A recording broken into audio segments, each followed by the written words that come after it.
apa perbedaan paranormal, dukun, ustadz ahli hikmah, kiai, ndablek. Nah ini kiai ilmu pedukunan. Ini kiai biasanya kiai males mondok. Waktu mondok itu hanya dapat ijazah pengen bisa terbang, kerjaannya makan besi sama makan api ini, makan beling ini. Mondok makan besi, makan beling. Makanya nggak pinter-pinter. Mondok cari ilmu fikih. Khayalannya pengen jadi Sunan Kalijogo. Sunan Kalijogo yang dilihat adalah keramat zahir, keramat yang sifatnya bisa merubah ini. Lupa Sunan Kalijogo adalah ahli istiqomah, orang yang paling takut dalam kemaksiatan. Ini biasanya santri-santri yang malas belajar itu ya. Wah, setiap hari puasa macam-macam, puasa ini, puasa itu, puasa ini, puasa itu. Senin Kemisnya enggak. Ini keblinger nih. Rupanya gurunya yang ngajari. Ilmu hikmah itu maknanya adalah ilmu hikmah. Kalau hikmah itu artinya ilmu. Hikmah itu sendiri kan artinya ilmu. Cuman kita tidak ingin kalimatu haqqin urida bihal batil. Judulnya ilmu hikmah tapi di dalamnya ilmu pedukunan. Ini kan jadi salah. Salma ilmu ramal. Orang ilmu hikmah itu biasanya ada di dalam. Kita menemukan orang-orang soleh dia punya ilmu hikmah. Ilmu hikmah itu adalah ilmu yang sudah menempel di dalam diri orang tersebut. Misalnya apa? Dia ngasih doa, ngasih ini, mudah terkabul. Dia diajari yang aneh-aneh sudah nggak usah bilang. Nah, ini sekarang ruqyah yang katanya ruqyah syar'iyah. Ruqyah itu kan syar'iyah aslinya. Karena Nabi mengajarkan ruqyah untuk baca surat Al-Fatihah dan lainnya. Ada ruqyah syar'iyah membaca Al-Fatihah untuk obat. Ruqyah. Fa innaha la ruqyah. Tentang kisah seorang sahabat Nabi yang membacakan seorang ketua kabilah yang sakit dibacakan Fatihah. Kemudian ditanyakan kepada Nabi bagaimana tentang yang ini, lalu dia berikan hadiah, innalah ruqyah. Itu ruqyah boleh. Kau ambil imbalannya. Tapi sekarang ruqyah sendiri sudah dicemari dengan macam-macam. Di dalam dirimu ada 5.000 jin, ada ularnya. Ada orang ngadep ke Buya, Buya orangnya banyak ularnya semuanya. Berani ngomong kita ada ular. Buya saya lihat orang di mulutnya ada ular semuanya. Sudahlah jangan hayal di sini. Kalau hayal jauh-jauh sana itu tukang sulap sana itu. Awas kalau ruqyah sederhana. Kalau ruqyah ahli hikmah itu datang akan tampak di wajahnya kekhusyuan, rasa takut kepada Allah dan tidak mengajarkan cuci yang baik, tidak ngajari suudon. Akan tapi menguatkan hatinya itu ahli hikmah. Kalau sudah pakai cerita macam-macam ngelantur ngalong itu apa lihat kamu begini di rumahmu ada jin. Oh bilang aja dari dulu saya dengar kata kiai kalau kita mendoa Allahumma inni a'udzubika minal khubuthi wal khaba'ith itu kan ada jin di kamar mandi kiai kok baru sekarang kasih tahu gitu dong. Berarti lebih pintar saya dong dari ada rumahmu ada jin ada dari dulu ada jin keliaran rumah saya. Tapi jin nggak ganggu. Sekarang jin yang kayak manusia kayak ente ini yang ganggu saya. Jadi ketakutan kan akhirnya. Harus tegas urusan ini biasanya itu aja. Istiqomahlah kepada Allah, takut kepada Allah. Dan kadang itu mengajari suudon, sudah setengah dukun. Barang kehilangan dan langsung waduh, kemarin siapa yang datang ke rumahmu? Bismillahirrahmanirrahim. Allahumma sholli ala sayyidina. Ada orang ke rumahmu kemarin? Oh ya tentu ada kan. Padahal ini bab kehilangan, akhirnya suudon sama pamannya, prasangka buruk dengan bibinya. Kalau ahli hikmah akan berikan hikmah. Misalnya barangnya hilang, subhanallah, ayo kita berdoa. Semoga itu akhir curianmu. Semoga Allah ganti yang lebih banyak. Enggak usah suruh mencari. Oh, hati-hati ya, pokoknya orangnya pakai ciri-ciri ya. Rambutnya hitam. Cari sak kampung, rambutnya hitam. Dia punya sepeda motor merah. Merah. Dan kadang-kadang memang mereka cerdas. Cerdas mereka, dan cerdas. Jujur cerdasnya ini kalau nipu hebat. Ada polisi datang ke seorang dukun paranormal yang ke ustadz ini. Ada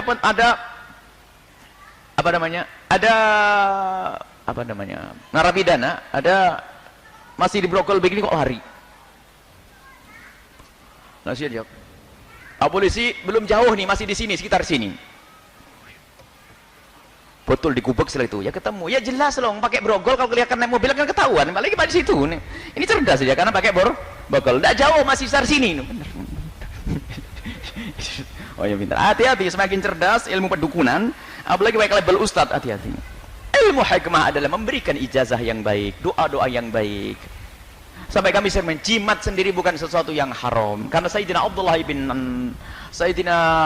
bin Umar juga pernah membuatkan jimat, tulisan ayat Al-Quran dikalungkan di anak-anak kecil agar terhindar dari gangguan setan. Jadi jimat tidak ada, tapi syaratnya tidak boleh meyakini bahasanya kekuatan ada di tulisan itu, tapi kekuatan dari Allah. Tapi ini digunakan untuk anak kecil yang sudah tua, baca wirid, baca zikir, bukan kalungan jimat. Baca zikirnya, baca berapa kali, dijaga oleh Allah, pakai kalungan, jimatnya sak tas, duit 1 tas baru buat sedekah, jimat 1 tas. Setiap ketemu orang juga, tokonya ditempeli banyak, apakah tidak boleh? Ada yang lebih bagus, baca bukan ditempelin. Apakah tidak boleh nempelin? Tidak syirik. Karena ada yang pernah diajarkan Sayyidina Abdullah bin Umar, cuman kadang kita berlebihan. Momen kalau orang buta huruf, tidak bisa membaca Arab, ya dibukakan yang semacam itu. Lah ini ustadz dikasih jimat. Ustadz kasih saja dzikir sama a'udzu bikalimatin, baca Ratibul Haddad, baca Wiridul Latif, baca itu. Sudah beres semuanya itu semuanya. Pendidikan dari Nabi SAW. Nah, sekarang apa perbedaan ustadz, dukun dan paranormal? Kadang memang membingungkan jawabannya. Kita tidak tahu apakah ini dukun yang nyamar jadi ustadz atau ustadz yang nyamar jadi dukun. Kita bingung jadinya. Ada ustadz nyamar jadi dukun, serba salah. Nyamarnya kok jadi dukun, repot lagi, dukunnya nyamar jadi ustadz. Akhirnya kita kembalikan kepada kaidah urusan syariah. Kalau dia orangnya istiqomah, takut kepada Allah, omongnya tidak ngelantur, tidak ngajari suudon, nggak usah sok tahu tentang yang gaib. Ya adalah, yang gaib Allah yang tahu. Dan siapapun yang beritahu, cuma dikit-dikit merasa sok tahu. Bahkan sampai meningkat ini kejahatannya para dukun ini. Setiap hari ketemu Nabi Muhammad SAW. Waduh, hebat ini. Bermacam-macam. Makanya sudahlah, jangan urusan yang demikian ini. Urusan dengan amalkan dengan amal dohir ini. Lakukan syariat yang benar. Ya. Kalau memang agar tidak diganggu sama pencuri, ya ada.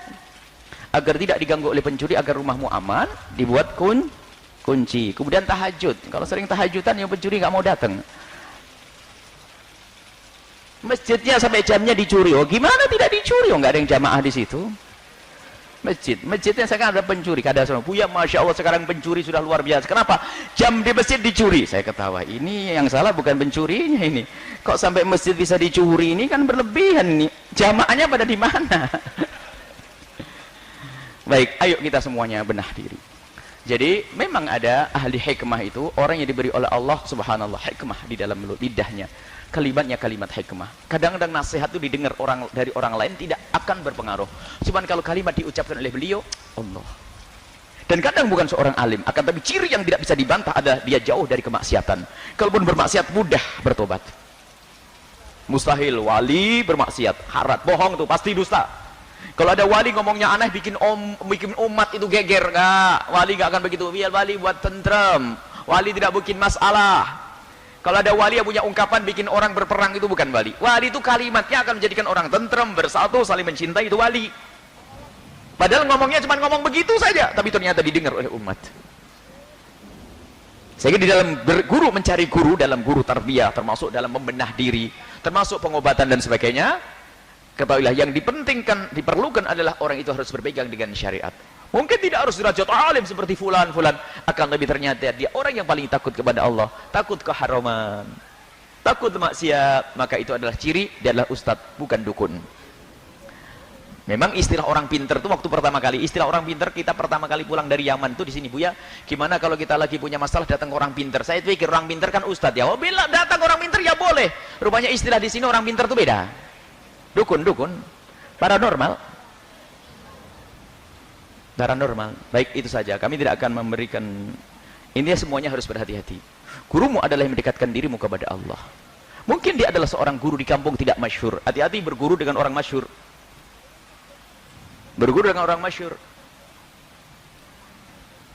Tapi orang mastur itu yang susah. Kadang-kadang kita berguru dengan orang mastur, ngaji dengan kiai di kampung kita ada sombongnya. Karena saya sudah berguru dengan orang masyhur, fitnah kan? Orang masyhur yang terkenal di sana sini. Hati-hati.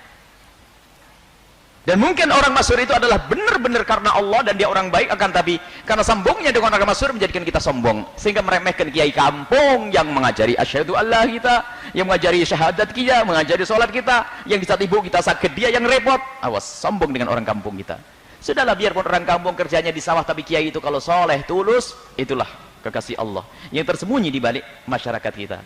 Ini saja insya Allah. Semoga Allah menjauhkan kita dari terjerumus, menjauhkan kita dari salah memilih guru. Jangan percaya dengan bualan orang yang sok tahu. Oh, di dalam dirimu begini, ini. Itu kan jadi ramalan bintang nanti itu. Peramal itu namanya, sudahlah. Tidak usah dipercaya demikian itu. Kasyaf, ahli kasyaf harus ahli syariat. Dan kasyaf tidak setiap saat. Kasyaf itu dibukakan oleh Allah. Dan para waliullah yang sudah sampai derajat kasyaf bisa melihat keadaan orang itu nangis di malam harinya. Ya Allah, tutup, saya tidak pengen itu semua, capek saya ngelihat ini berzina, ngelihat ini begini, nangis. Loh, kok sekarang kok kasyaf itu jadi kebanggaan para wali katanya? Enggak, wali itu menangis kalau punya ilmu kasyaf. Kasyaf itu dibukakan. Sementara kita diajarkan, ya Allah, tutup aib orang lain dari mata saya. Saya tidak pengen lihat kekurangan seorang pun, biar saya bisa khusnudan. Lah kok dibuka oleh Allah, nangis para kekasih Allah itu. Lah ini ada orang sok ngaku tahu, kamu ini, enak benar. Para waliullah yang derajat kasyaf itu menangis. Biarpun tidak tampak di hadapan kita, tapi di belakang sana menangis, ya Allah, tutup ya Allah. Saya nggak kuat. Ada orang minuman keras, ada orang berzina di malam hari, saya melihatnya. Capek. Aku minta, ya Allah, tutup aib orang lain dari mata kami, ya Allah, agar aku bisa berprasangka baik kepada siapapun. Waliullah kerjaannya prasangka baik. Makanya jangan sok kasyaf tahu ini, pasti hayal. Kalau orang bangga dengan begitu, berarti bukan kiai yang sesungguhnya. Wallahu a'lam bishawab.